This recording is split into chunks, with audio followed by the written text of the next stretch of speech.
Hello everyone, and this is a book review on the book from the great course. It's not really a book, it's more like a course, The Addictive Brain. And those are the things that I found interesting and valuable from this book. So let's start. So the first one we have is conditional addiction in the dog example.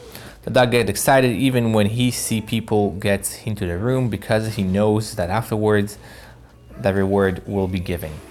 So what's happened there is they did some kind of a study with a dog, and they give him a treat, and after a while they gave him all kinds of cues. So they checked his brain, and even when the people, so they did it over and over again, repetitions.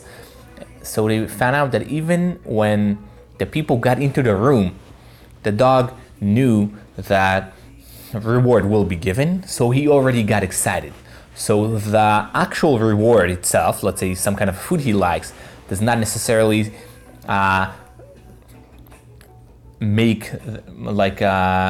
perform or cause the excitement. So the excitement starts even by people getting into the room. So that's a cue. So the cue can start the excitement, and dopamine start getting into the system. The next one is the drug can cause associations and cues with a place or people, time, etc. And it has evolutionary benefit. When dopamine is in the system, we remember where was this particular good feelings. So what they show there is that drugs, any kind of drugs or even some kind of addictive things, are getting associated with people or time, places, specific items. And the reason for that is because it has evolutionary benefit. Because back then, it's good for you to remember where, let's say you found fruits, so sugars, or you found some fats, you want to remember where was this. Because next time it's like a tree with fruits, you want to remember where was it, so you're more likely to remember the place. Or with people, those people gave you food, it's a good thing to remember. So that's why we make these associations.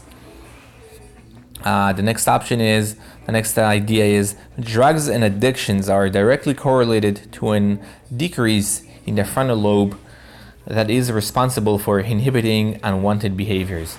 So what I found out is that when drug and addictions when people are more addicted, people that are more addicted and more addicted to drugs, it's directly correlated to a decrease in the frontal lobe activity. The frontal lobe is responsible for inhibiting unwanted behaviors, and when people have a decreased activity or decreased size in the frontal lobe, they are less likely to overcome addiction. That's what they found out. I found it pretty interesting.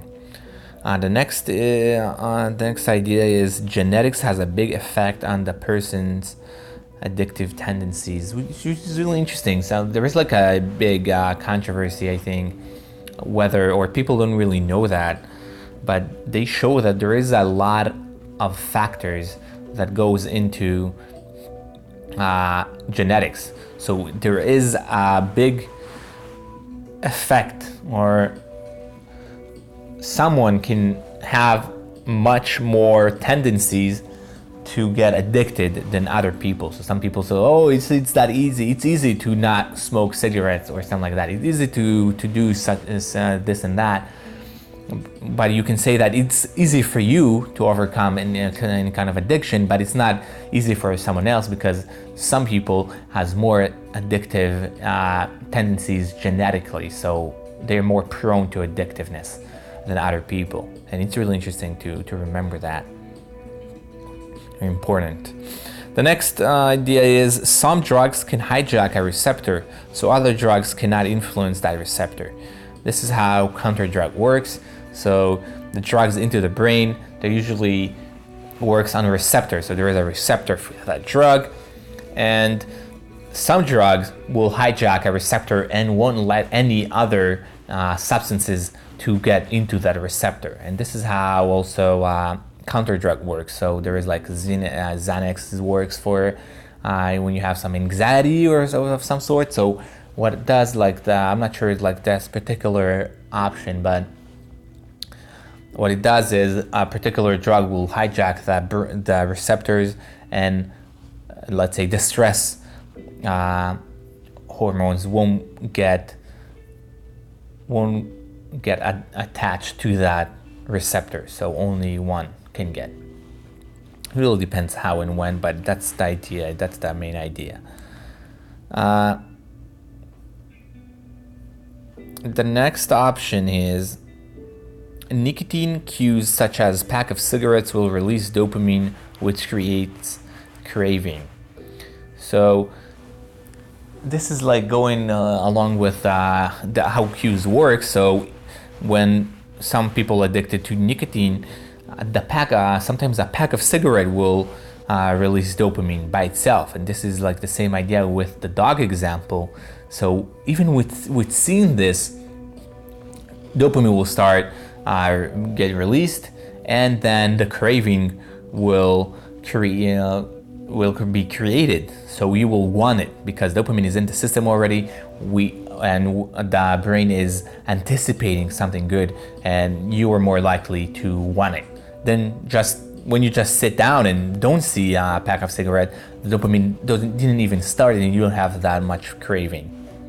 So cues are really important. The next idea is weed can help us forget things we don't need to remember. For example, where we parked yesterday. This memory can interfere with the memory of where I parked today. So they found out the weed can help us to forget things that are not necessary, useless memories. For example, where you parked yesterday. It doesn't matter, and it's not only that it doesn't matter, that can interfere with today's memory. So it's not good for you to remember where you parked yesterday because today you parked in a different position or a different place. So that's pretty interesting. So there is some useless memories, and weed can help cleaning this. They also add that sometimes it wipe memories that are good. So we need to there is some pros and cons, and it probably really depends on the dose. And the next idea is, the main idea of this book is how drugs influence the brain. Usually a drug will increase receptors activity and therefore after create craving when there isn't enough of that substance. So that's the main idea. I keep repeating it with all substances, so heroin, cocaine, even pornography, food, all those addictive things.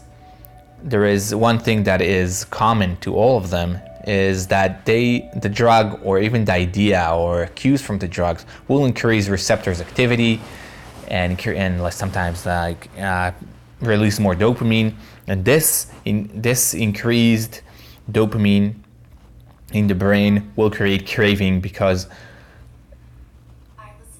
the brain has already released that and is anticipating some kind of good things to come, but they don't really come. So there is increased activity over there. The next idea is sometime when the body is in pain or injury, as a cure, the body will block opioids receptors, which will result in no pain during and after. I found it interesting. Sometimes when we're in pain, the body will block the opioids, so we won't feel pain as much. So the body do that automatically, and that's pretty interesting how the body can do that by itself. So that's the same idea how drug works, but the brain can do that by itself sometimes. The last idea is supernormal stimulus. What it means is the things that are normal for us, but they are not good for us in large doses, such as food and pornography. So that's the idea of supernormal stimulus. And mainly those are the things that are good for us, but not always. So, such as food. It's normal. It's totally normal for us to eat food. But the problem is that we are not used to getting that much food. So it's a super normal stimulus. So we need it. We need some fat. We need some sugars. But the fact that back then I mean like long time ago, when we really programmed to to eat as much sugars and fats that you have, because that's being disgrace, and you want to have as much as you have. The more the better. But today it's not disgrace at all. We have actually more than we need, but we still want it, and it's still somewhat good for us because we still need to eat, but not in large doses. Same idea with pornography. So that's a normal tendency in our brain. We want to reproduce and we want that, but there is too many options to see that, too many options for us to get aroused in some way. So all kinds of photos, pictures, and it's really much more accessible than it should be naturally. So that's the main idea. And that's pretty much it. Thank you.